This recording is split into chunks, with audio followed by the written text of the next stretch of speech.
पंचतंत्र कहानियां कौवे और उल्लू। बहुत समय पहले की बात है कि एक वन में एक विशाल बरगद का पेड़ कौओं की राजधानी था। हजारों कौए उस पर वास करते थे। उसी पेड़ पर कौओं का राजा मेघवर्ण भी रहता था। बरगद के पेड़ के पास ही एक पहाड़ी थी जिसमें असंख्य गुफाएं थीं। उन गुफाओं में उल्लू निवास करते थे। उनका राजा उलूक राज था। उलूक राज बहुत पराक्रमी राजा था। कौओं को तो उसने उल्लुओं का दुश्मन नंबर 1 घोषित कर रखा था। उसे कौओं से इतनी नफरत थी कि किसी कौए को मारे बिना वह भोजन नहीं करता था। जब बहुत अधिक कौए मारे जाने लगे तो उनके राजा मेघवर्ण को बहुत चिंता हुई। उसने कौओं की एक सभा इस समस्या पर विचार करने के लिए बुलाई। मेघवर्ण बोला, मेरे प्यारे कौओं, आपको तो पता ही है कि उल्लुओं के आक्रमणों के कारण हमारा जीवन असुरक्षित हो गया है। हमारा शत्रु शक्तिशाली है और अहंकारी भी। हम पर रात को हमले किए जाते हैं। हम रात को देख नहीं पाते। हम दिन में जवाबी हमला नहीं कर पाते क्योंकि वे गुफाओं के अंधेरों में सुरक्षित बैठे रहते हैं। फिर मेघवर्ण ने सियाने और बुद्धिमान कौओं से अपने सुझाव देने के लिए कहा। एक डरपोक कौवा बोला, हमें उल्लू से समझौता कर लेना चाहिए। वह जो शर्तें रखें हम स्वीकार करें। अपने से ताकतवर दुश्मन से पिटते रहने में क्या तुक है। बहुत से कौओं ने कां करके विरोध प्रकट किया। एक गर्म दिमाग का कौवा चीखा, हमें उन दुष्टों से बात नहीं करनी चाहिए। सब उठो और उन पर आक्रमण कर दो। एक निराशावादी कौवा बोला, शत्रु बलवान है, हमें ये स्थान छोड़कर चले जाना चाहिए। सियाने कौए ने सलाह दी, अपना घर छोड़ना ठीक नहीं होगा। हम यहाँ से गए तो बिल्कुल ही टूट जाएंगे। हमें यहीं रहकर और पक्षियों से सहायता लेनी चाहिए। कौओं में सबसे चतुर व बुद्धिमान कालू नामक कौवा था जो चुपचाप बैठा सबकी दलीलें सुन रहा था। राजा मेघवर्ण उसकी ओर मुड़ा, महाशय, आप चुप हैं, मैं आपकी राय जानना चाहता हूँ। कालू बोला, महाराज, शत्रु अधिक शक्तिशाली हो तो छलनीति से काम लेना चाहिए। कैसी छलनीति, जरा साफ साफ बताए, कालू, राजा ने कहा। कालू बोला, आप मुझे भला बुरा कहिए और मुझ पर जानलेवा हमला कीजिए। मेघवर्ण चौंका, यह आप क्या कह रहे हैं। कालू कौवा राजा मेघवर्ण वाली डाली पर जाकर कान में बोला, छलनीति के लिए हमें यह नाटक करना पड़ेगा। हमारे आसपास के पेड़ों पर उल्लू जासूस हमारी इस सभा की सारी कार्यवाही देख रहे हैं। उन्हें दिखाकर हमें फूट और झगड़े का नाटक करना होगा। इसके बाद आप सारे कौओं को लेकर मेघ पर्वत पर जाकर मेरी प्रतीक्षा करें। मैं उल्लुओं के दल में शामिल होकर उनके विनाश का सामान जुटाऊंगा। घर का भेदी बनकर उनकी लंका ढाऊंगा। फिर नाटक शुरू हुआ। कालू चिल्लाकर बोला, मैं जैसा कहता हूँ वैसा कर राजा के बच्चे, क्यों हमें मरवाने पर तुला है। मेघवर्ण चीख उठा, गद्दार, राजा से ऐसी बदतमीजी से बोलने की तेरी हिम्मत कैसे हुई। कई कौए एक साथ चिल्ला उठे, इस गद्दार को मार दो। राजा मेघवर्ण ने अपने पंख से स्थिरजीवी को जोरदार झापड़ मारकर पेड़ से गिरा दिया और घोषणा की, मैं गद्दार कालू को कौवा समाज से निकाल रहा हूँ। अब से कोई कौवा इस नीच से कोई संबंध नहीं रखेगा। आसपास के पेड़ों पर छिपे बैठे उल्लू जासूसों की आंखें चमक उठी। उल्लुओं के राजा को जासूसों ने सूचना दी कि कौओं में फूट पड़ गई है।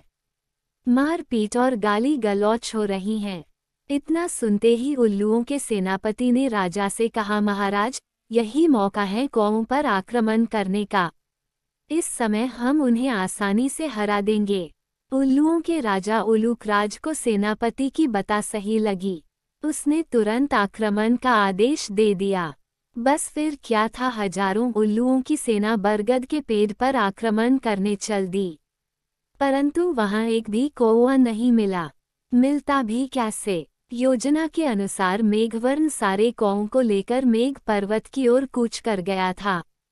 पेड़ खाली पाकर उल्लुओं के राजा ने थूका, कौए हमारा सामना करने की बजाय भाग गए।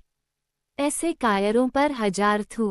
सारे उल्लू हू की आवाज निकालकर अपनी जीत की घोषणा करने लगे।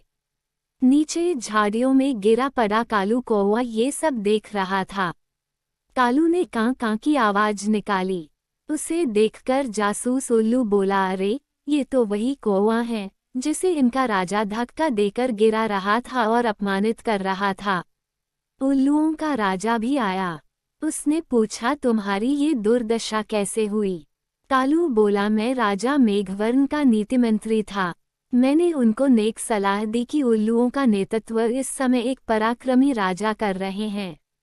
हमें उल्लुओं की अधीनता स्वीकार कर लेनी चाहिए। मेरी बात सुनकर मेघवर्ण क्रोधित हो गया और मुझे फटकार कर कौओं की जाति से बाहर कर दिया।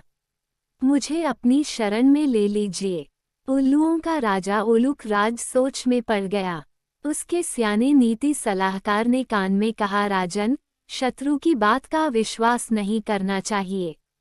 ये हमारा शत्रु है, इसे मार दो। एक चापलूस मंत्री बोला, नहीं महाराज, इस कौए को अपने साथ मिलाने में बड़ा लाभ रहेगा। ये कौओं के घर के भेद हमें बताएगा। राजा को भी कालू कौवे को अपने साथ मिलाने में लाभ नजर आया और उल्लू कालू कौए को अपने साथ ले गए। वहां उलूक राज ने उल्लू सेवकों से कहा, कालू को गुफा के शाही मेहमान कक्ष में ठहराओ। इन्हें कोई कष्ट नहीं होना चाहिए। कालू हाथ जोड़कर बोला, महाराज, आपने मुझे शरण दी, यही बहुत है। मुझे अपनी शाही गुफा के बाहर एक पत्थर पर सेवक की तरह ही रहने दीजिए। वहां बैठकर आपके गुण गाते रहने की ही मेरी इच्छा है। इस प्रकार कालू कौवा शाही गुफा के बाहर डेरा जमाकर बैठ गया। गुफा में नीति सलाहकार ने राजा से फिर से कहा, महाराज, शत्रु पर विश्वास मत करो। उसे अपने घर में स्थान देना तो आत्महत्या करने समान है। उलूक राज ने उसे क्रोध से देखा, तुम मुझे ज्यादा नीति समझाने की कोशिश मत करो। चाहो तो तुम यहाँ से जा सकते हो। नीति सलाहकार उल्लू अपने 2-3 मित्रों के साथ वहां से सदा के लिए चला गया। कुछ दिनों बाद कालू लकड़ियां लाकर गुफा के द्वार के पास रखने लगा। सरकार, सर्दियां आने वाली हैं। मैं लकड़ियों की झोपड़ी बनाना चाहता हूँ ताकि ठंड से बचाव हो। धीरे धीरे लकड़ियों का काफी ढेर जमा हो गया। एक दिन जब सारे उल्लू सो रहे थे तो कालू कौवा वहां से उड़कर सीधे मेघ पर्वत पर पहुंचा, जहां राजा मेघवर्ण अपने बाकी साथी कौओं सहित उसी की प्रतीक्षा कर रहे थे। कालू ने कहा, अब आप सब निकट के जंगल से जहां आग लगी है एक एक जलती लकड़ी चोंच में उठाकर मेरे पीछे आइए। कौओं की सेना चोंच में जलती लकड़ियां पकड़ कालू के साथ उल्लुओं की गुफाओं में आ पहुंची। कालू कौवे द्वारा ढेर लगाई लकड़ियों में आग लगा दी गई। सभी उल्लू जलने या दम घुटने से मर गए। राजा मेघवर्ण ने कालू को कौवा रत्न की उपाधि दी। सीख, शत्रु को अपने घर में पनाह देना अपने ही विनाश का सामान जुटाना है।